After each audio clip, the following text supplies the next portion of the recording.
खाली बसलेले आमचे नानासाहेब भोंगवे असतील,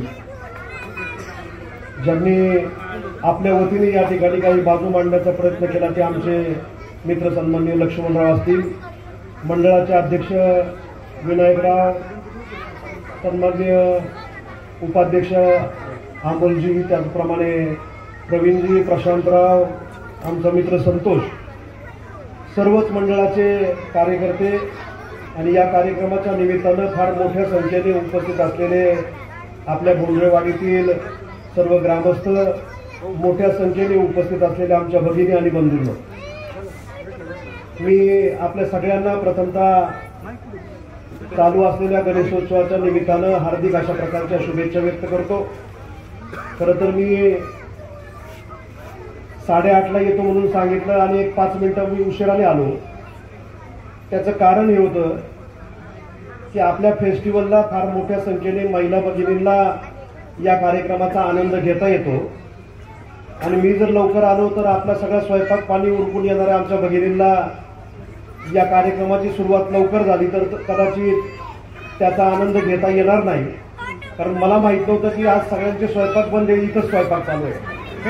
त्यामुळं माझा थोडासा अंदाज चुकला, परंतु तरी सुद्धा वेळेवरतीच या कार्यक्रमाला येण्याचा मी प्रयत्न केलेला आहे.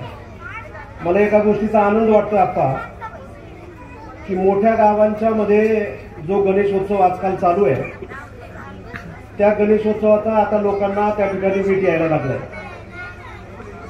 लोकांच्याकडून वर्गण्या गोळा करायच्या आणि केवळ डीजेच्या मिरवणुकीसाठी या वर्गण्यांचा वापर करायचा, अशा प्रकारचा एक गणेशोत्सवाचं हिडीस रूप आपण सगळ्या ठिकाणी बघत असताना एक अतिशय आदर्शवत अशा प्रकारचा गणेशोत्सव आपण सगळेजण आपल्या भोंगवेवाडीमध्ये साजरा करताय, याचा माझ्यासारख्या कार्यकर्त्याला मनापासूनचा आनंद आहे.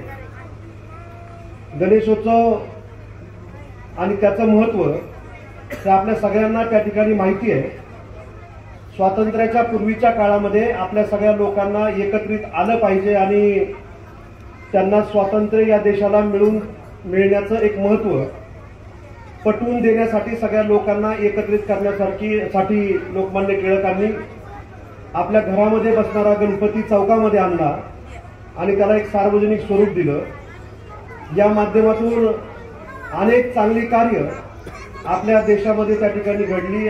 देशाला स्वातंत्र्य मिळवण्यामध्ये या उत्सवाचं फार मोठं योगदान आणि महत्त्व राहिलेलं आहे.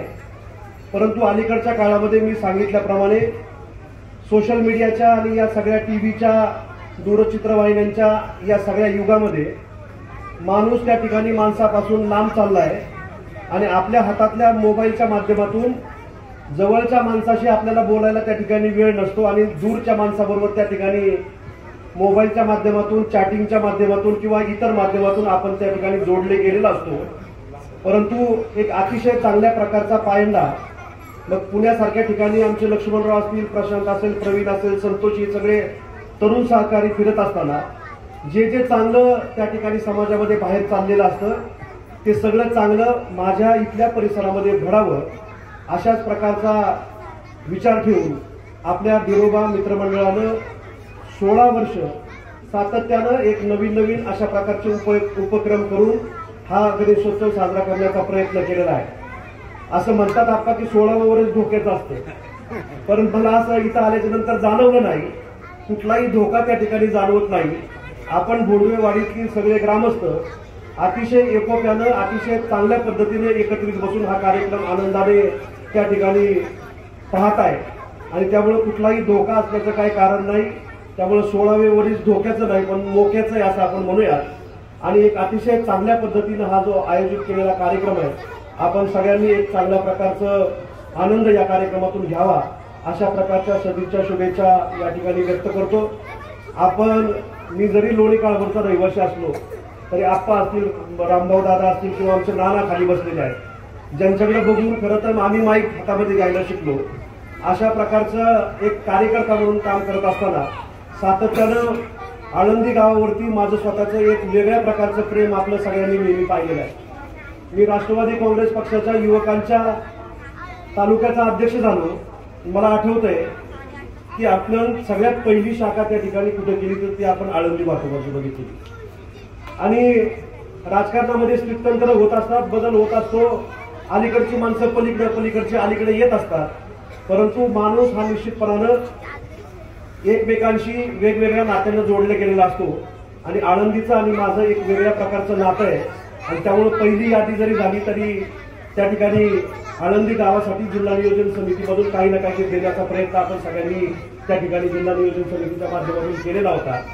आपण सगळ्यांच्याकडे इथं आल्याच्या नंतर मला वाटलं की या कॉर्नर पासून अलीकडचा रोड थोडासा कच्चा आहे आणि आम्ही सगळे कार्यकर्ते फार चाणाक्ष असतो.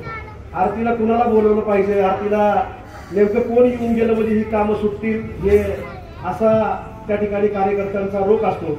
आणि म्हणून गौरव माझ्या गाडीमध्ये बसलो होता, मी त्याला सांगितलं की आपल्याला हा रोड त्या ठिकाणी करावा लागणार आहे आणि म्हणून मी आपल्याला या ठिकाणी गणपतीच्या साक्षीनं, कारण याद्या चालू आहेत असं तुम्ही म्हटला, परंतु याद्या मागच्या आठवड्यामध्ये होऊन गेलेल्या आहेत. त्यामध्ये आळंदी मातोबाचीमध्ये माझ्या यादीमधून मी वेगळी 2 कामं टाकण्याचा प्रयत्न केला, परंतु हरकत नाही. मी आपल्याला या गणपतीच्या साक्षीनं त्या ठिकाणी एक अभिवचन या ठिकाणी देऊ इच्छितो. जिल्हा नियोजन समिती असेल किंवा इतर कुठूनही असेल, परंतु पुढच्या वेळेला मी या ठिकाणी येताना डांबरी रोडवरून किंवा सिमेंटच्या रोडवरून आरतीसाठी येईल, ही एक अभिवचन आपल्या सगळ्यांना या ठिकाणी या गणपतीच्या उत्सवाच्या निमित्तानं आलेला असताना या ठिकाणी व्यक्त करतो. आपल्या आणि या कार्यक्रमाच्या मध्ये खरं तर जास्त वेळ मी उभं राहिलं नाही पाहिजे, कारण मला माहिती आहे की आपण सगळ्या जणांना जादूचे प्रयोग बघायचे आहेत आणि एकतर मी 5-10 मिनिटं लेट आलो आणि परत प्रवीण काळभोरनी इथं येऊन कुठले जादूचे प्रयोग नवीन सुरू केला असं तुम्हाला शंका वाटायला नको, म्हणून अधिकचा वेळ न घेता आपल्या सगळ्यांना सदिच्छा शुभेच्छा व्यक्त करून आपल्याला या ठिकाणी या कार्यक्रमाला आपण सगळ्यांनी मला बोलवलं, आरतीचा त्या ठिकाणी मान दिला, या ठिकाणी आमचा सन्मान करण्याचा प्रयत्न केला, याबद्दल आपल्या सगळ्या भोंडवे दऱ्यातील सर्व आपल्या नागरिकांचं, बंधू भगिनींचं या ठिकाणी आभार व्यक्त करतो आणि थांबतो. धन्यवाद. जय हिंद, जय महाराष्ट्र.